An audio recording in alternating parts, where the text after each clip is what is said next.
Hello mga Gunpla fans, kumusta kayong lahat? Ako pala si Kimmerman from Kimmerman Gunpla Studio. Ngayon meron tayong model kit mula sa Howling Star at ito yung Kishin Nebula.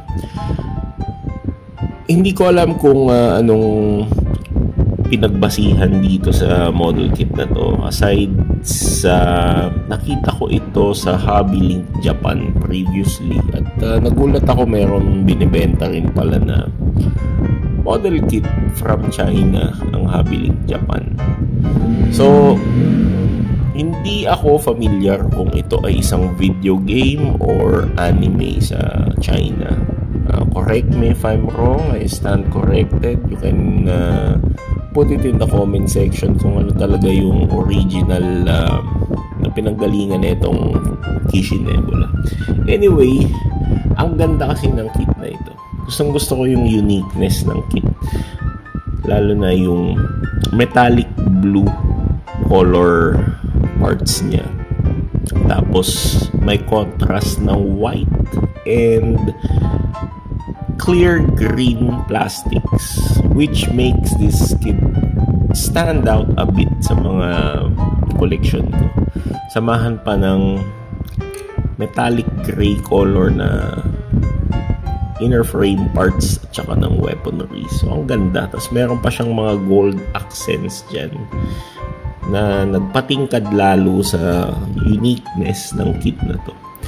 Plastic quality ng kit is okay, in par with the original model kit from Bandai sa mga Japan models. Maganda yung plastic niya, hindi makunat, hindi rin ganun karupok. Sakto lang, in par with Bandai.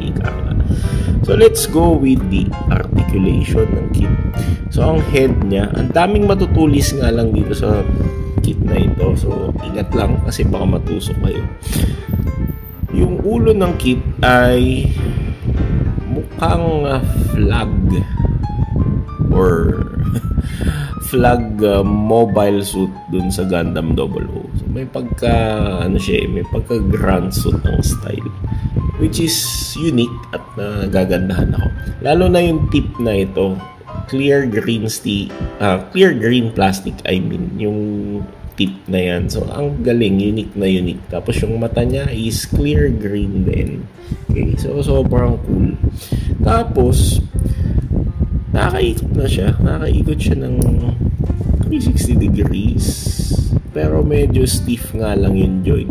Tsaka medyo yung structure din niya dito sa may leg na kakaroon ng hindrance para makaikot talaga siya ng 360 degrees. So ayan. Tapos nakakapag wiggle siya ganyan, front back. Okay. Ito tayo sa shoulder armor. Ang shoulder armor niya ay unique. Merong movable parts dito sa likod. Yan, ito.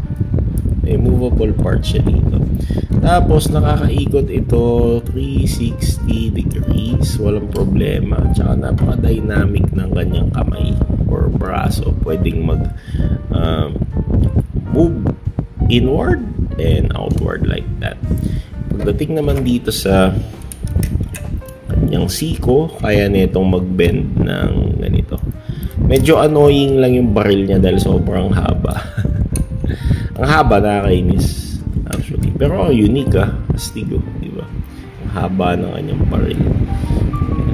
Pero walang problem kung i-erase natin yung kanyang kamay na yan. Walang problem sa weight issue dahil medyo dynamic yung waist niya eh. Tapos sa paa, pwede natin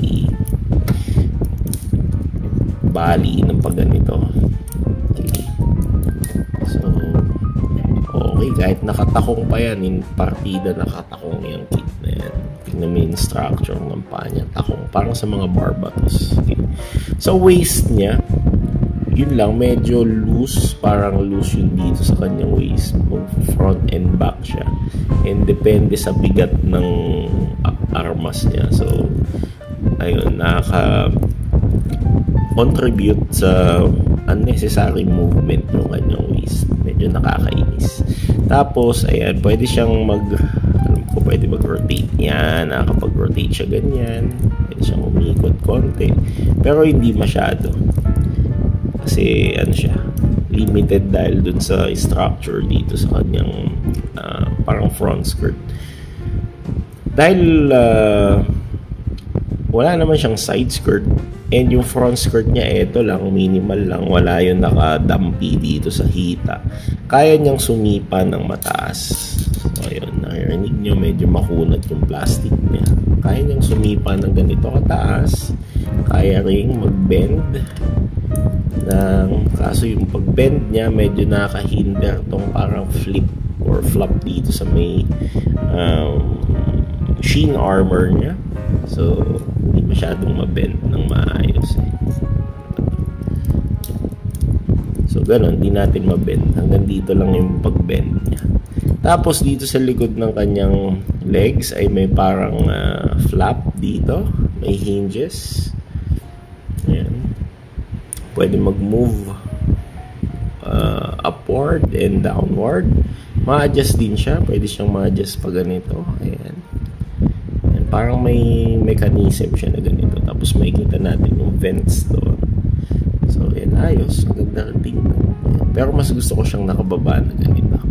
Tapos sa feet niya, yung feet armor na to, hindi siya gumagalaw. Steady lang.